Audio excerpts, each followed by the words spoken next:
Bonjour,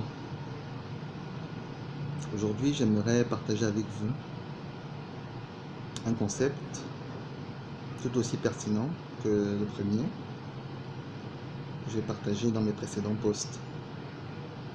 J'aimerais vous parler des valeurs humaines.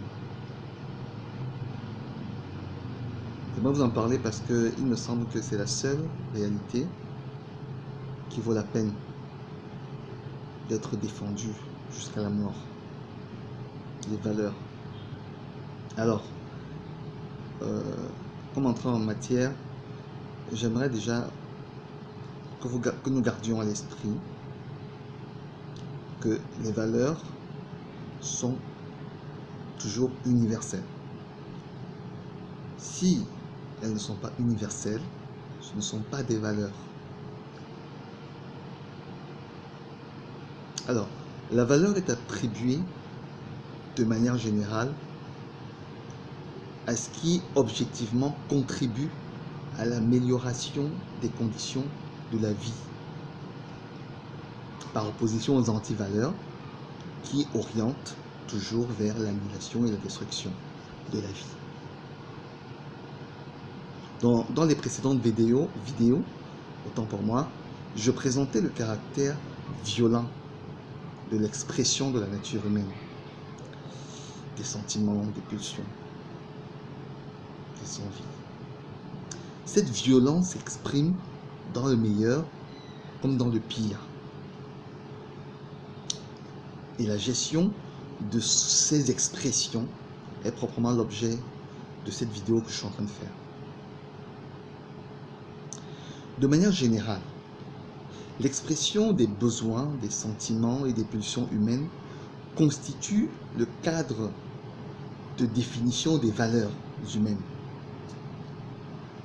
Ainsi, sera considéré comme valeur tout ce qui concourt à la satisfaction des dits besoins, enfin des besoins humains, des besoins de la vie en général. Ce faisant, des milliers de valeurs, des milliers d'objets ont été adoptés comme valeurs dans l'histoire au fil des siècles, dans les différentes sociétés qui constituent les sociétés humaines. Ces valeurs sont le socle de toutes les sociétés. Elles sont le référent, elles sont le repère de toutes les constitutions humaines et même de toutes les religions. Le centre de référence. Faire le bien et éviter le mal. Je vous invite maintenant à regarder le monde tel qu'il se présente à nous aujourd'hui. Peut-on vraiment dire que ces valeurs qui ont été adoptées contribuent aujourd'hui à rendre le monde meilleur? Une simple interrogation. Est-ce que il ne paraît pas urgent de s'arrêter et de questionner à nouveau ces valeurs fondamentales qui ont bâti les sociétés, au même titre que les pères de la Renaissance au XVe et au XVIe siècle? Question simple. Ou est-ce qu'on doit se contenter de laisser le monde aller à la dérive, ça va comme ça veut, et attendre que Jésus revienne pour nous sauver? Je crois que nous sommes tous d'accord que le chemin sur lequel la mondialisation nous conduit a besoin d'être déblayé. J'insiste, je ne parle pas de bien et de mal, je parle d'un chemin vers un mieux-être, vers un meilleur être.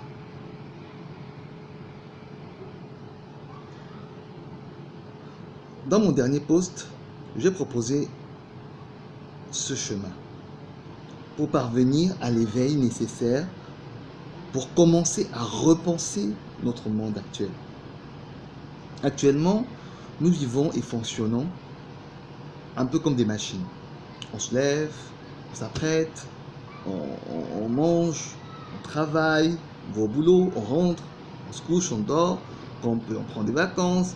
Quand on peut, on va à la boutique acheter des trucs à manger. Après, quand c'est possible, on se marie, on fait des enfants, ainsi de suite. Et on fonctionne de manière mécanique dans la vie. On fait ce qu'on peut. Pour certains qui estiment parfois aller très loin, ils font des dons. Voilà, je vais à la messe, je donne un peu d'argent à l'église, ou je vais à un orphelinat, je donne un peu d'argent, ou je vais dans une ONG, je donne un peu d'argent, ainsi de suite, et on arrive à se convaincre que non, tout va bien dans le meilleur des mondes. Mais non, rien ne va. Rien ne va. Et il faut prendre conscience que rien ne va. Il ne faut pas seulement que je le dise. Quand je le dis, ça semble pas très pertinent. Il faut prendre conscience. Il faut ouvrir les yeux et voir. La violence, la méchanceté vécue pendant les deux guerres et pendant toutes les guerres qu'a connues la vie et l'espèce humaine n'a pas perdu de son ampleur. Il y a toujours autant de violence, autant de haine, autant d'égoïsme, toujours autant de méchanceté. Enrobé aujourd'hui dans des draps blancs, hein, des draps blancs qu'on appelle capitalisme, socialisme, religion et autres.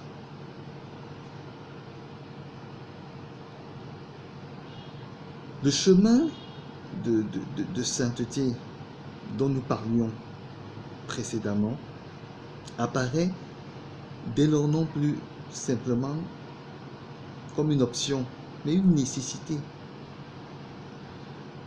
Le monde d'aujourd'hui a besoin de personnes saintes, de saintes personnes. Et pour rappeler, il s'agit de personnes uniquement mues par le besoin des autres. C'est très important. Ce chemin de sainteté passe par un processus extrêmement sérieux de repli sur soi. C'est une nécessité. En effet, ce n'est pas les autres qui sont la solution à nos problèmes ou qui détiennent la solution, mais c'est nous-mêmes, à l'intérieur de nous, dans notre âme, nous avons la solution. Le repli sur soi est une opération spirituelle qui consiste à faire le vide à l'intérieur de soi. Remettre systématiquement en question tout ce qu'on m'a toujours dit et enseigné sur la science, sur la société, sur la religion, sur la politique. 40 jours, Jésus a passé dans le désert. 40 jours de repli sur lui-même.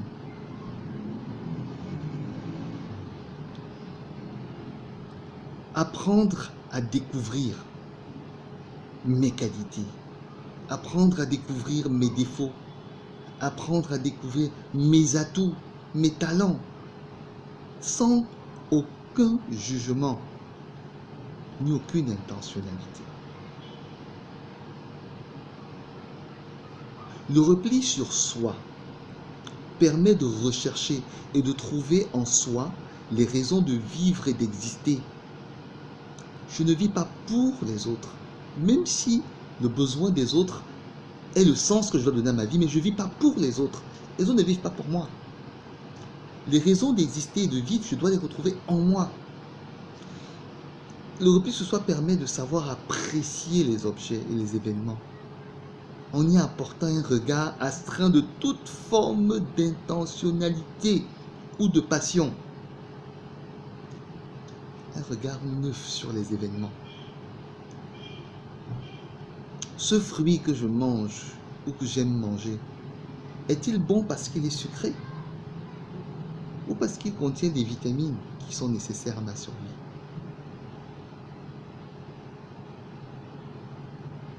L'opinion que les autres se font des choses, l'opinion que le monde se fait des choses, n'est pas ici en question. On ne juge pas. On juge l'opinion que moi, je me fais de cette chose. Et les bases sur lesquelles mon opinion est fondée.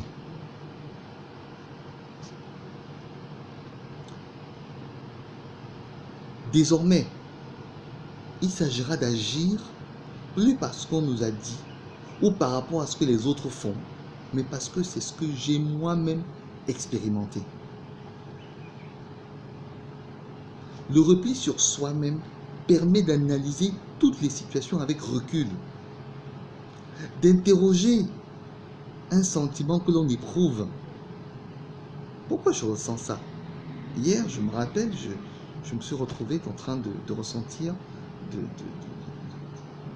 quelque chose de négatif envers une personne qui, entre guillemets, m'aurait blessé.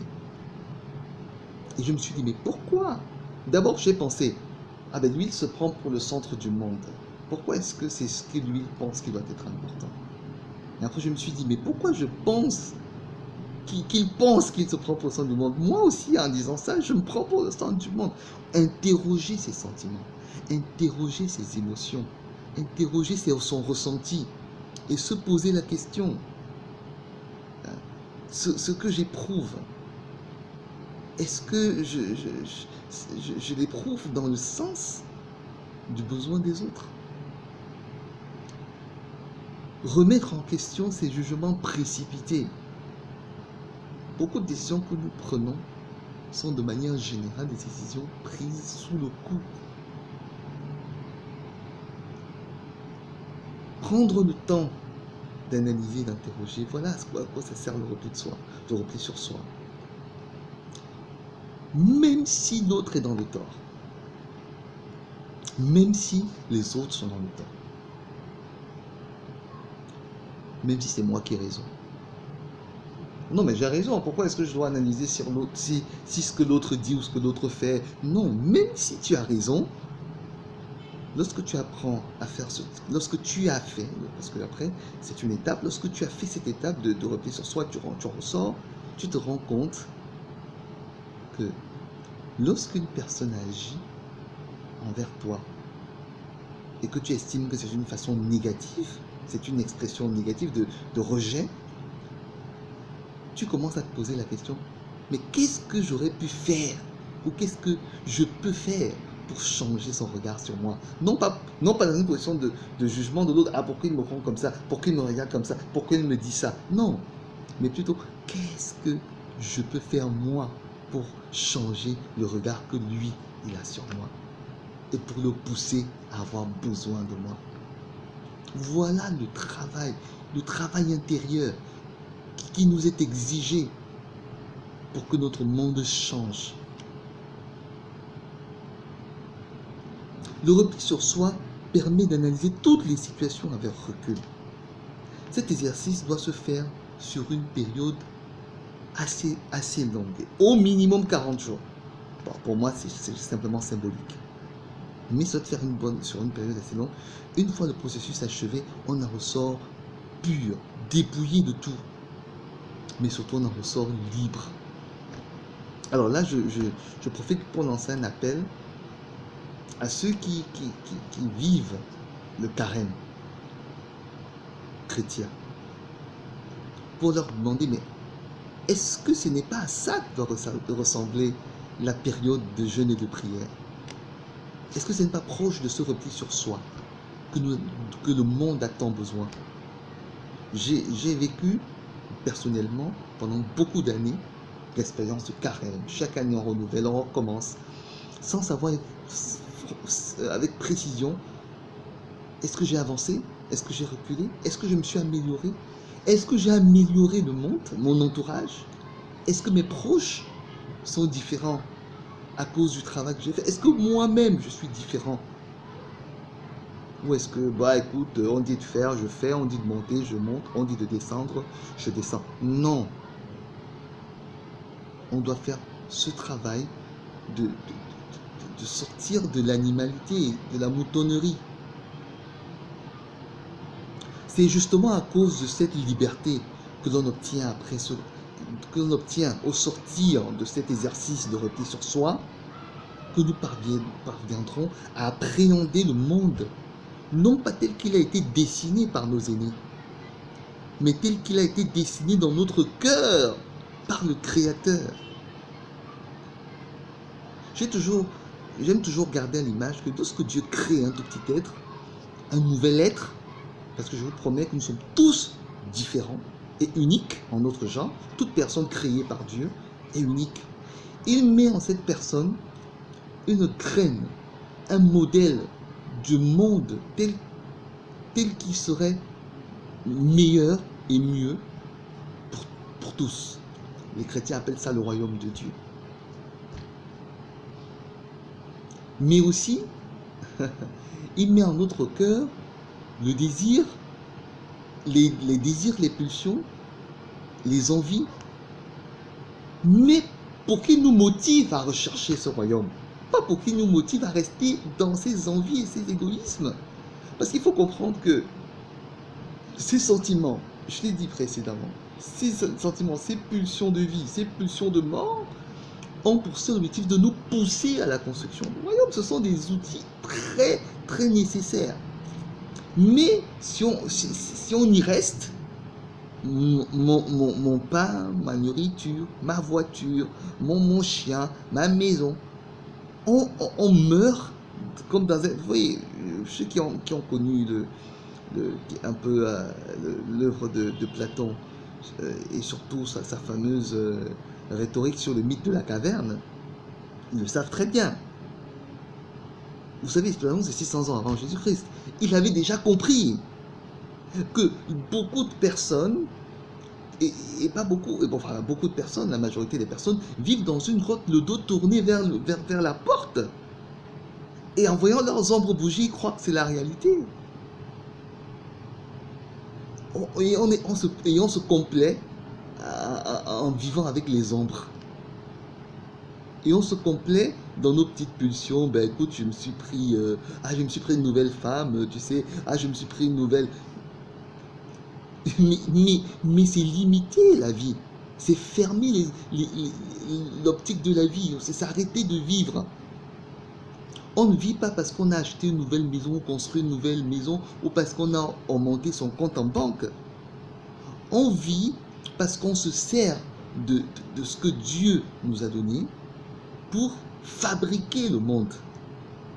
Notre mission sur Terre, c'est de fabriquer le monde. C'est pas de fonctionner.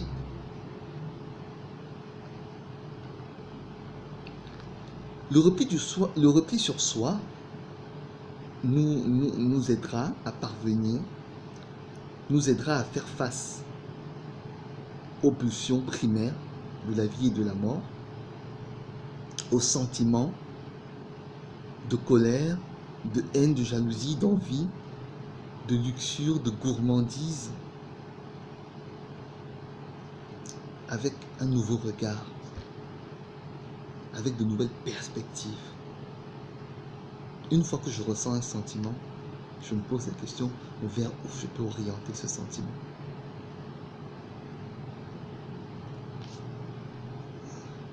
Parvenir à sublimer nos émotions, sublimer nos sentiments. Et ce faisant, à redéfinir les modalités de la vie en société. Dans le travail qui nous attend. Il y a certains qui se plaisent à dire non, écoute, tu sais, c'est normal qu'il y ait des voleurs et qu'il y ait de la guerre, et c'est normal que chacun fait son travail. Dieu a créé chacun pour faire un travail, et celui qui tue d'autres personnes, c'est son travail, c'est sa mission sur la terre. Moi, je dis non. Écoutez, j'aime bien faire une remarque. Vous verrez, quand un individu peut se permettre de s'offrir et de s'offrir, disons, ce qu'il veut, qu'il peut manger de manière équilibrée, boire de l'eau propre, ainsi de suite, vous allez constater que sa physionomie change. Pourquoi sa physionomie change? C'est parce que son corps n'est plus en train de combattre tous les microbes qu'il soit impurgé lorsqu'il ne prend pas soin convenablement de lui. Son corps n'est pas en train de souffrir pour tout le temps à fournir une énergie qu'il aurait pu obtenir autrement. Alors, son corps change, il devient plus rayonnant, il devient plus propre, il devient plus gai. Il s'agit d'orienter les pulsions et les désirs vers ce genre d'investissement. L'investissement dont nous avons besoin au Cameroun, c'est investir sur la science, la technologie, l'éducation.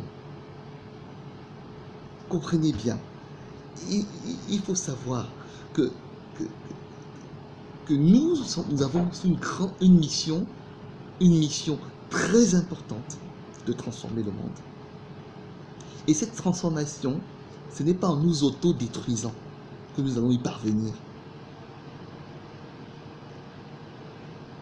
Ce n'est pas en nous autodétruisant. Et à nous complaire dans le fait que, oh ben écoute, hein, lui c'est un voyou et moi je suis pas voyou. Ah ben ses enfants sont voyous, moi mes enfants sont pas voyous. Non! Je vous l'ai dit précédemment dans le précédent post. Prenons le chemin de la sainteté. C'est pas un chemin de... J'ai une expression que j'admire énormément. Notre cœur doit être une maison de prière. Pour ceux qui savent ce que prier veut dire.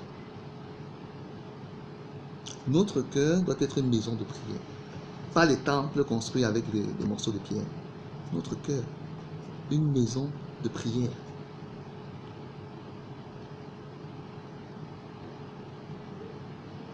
Parce que c'est bien beau de donner l'argent à l'église et tout ça. Mais lorsque personne ne peut t'approcher, tu sers à quoi? Tu apportes quoi dans la société? Tu ne peux pas saluer quelqu'un. Tu ne peux même pas passer saluer ton voisin. Ton utilité, c'est quoi? Non, je suis chef d'entreprise, je donne des emplois aux gens. Oui, très bien. Mais il y a beaucoup d'entreprises qui ont fermé. Tu as donc servi à quoi? Ce dont il est question ici, c'est de prendre conscience qu'on ne vit pas pour les raisons extérieures. On vit pour des raisons que nous devons trouver à l'intérieur de notre cœur. Je répète, non.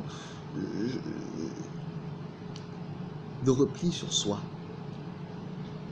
nous permettra de prendre conscience que nous devons sortir de la prison, hein, de notre corps. Mais mieux encore, de l'esclavage de notre corps. Nos sociétés ont tellement cultivé la conscience d'esclave, hein, parce que vous savez, l'idée, quand on propage des idées telles que, bah écoute, donne libre cours à tes désirs, tant qu'ils ne nuisent pas à la liberté des autres, il faut faire très attention. Parce que c'est le chemin de ne vous posez pas de questions, consommez, mangez, buvez, faites-vous plaisir, après mourrez, et après on continue, d'autres viennent, ils mangent, ils dorment, ils meurent, et après quoi? Prenons le chemin de la sainteté, de la liberté. Une liberté pure, une liberté juste, une liberté qui est le fruit d'un travail sur soi-même.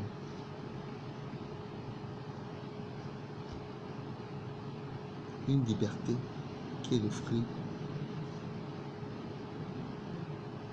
du chemin que nous avons accepté de prendre, le chemin de la sainteté.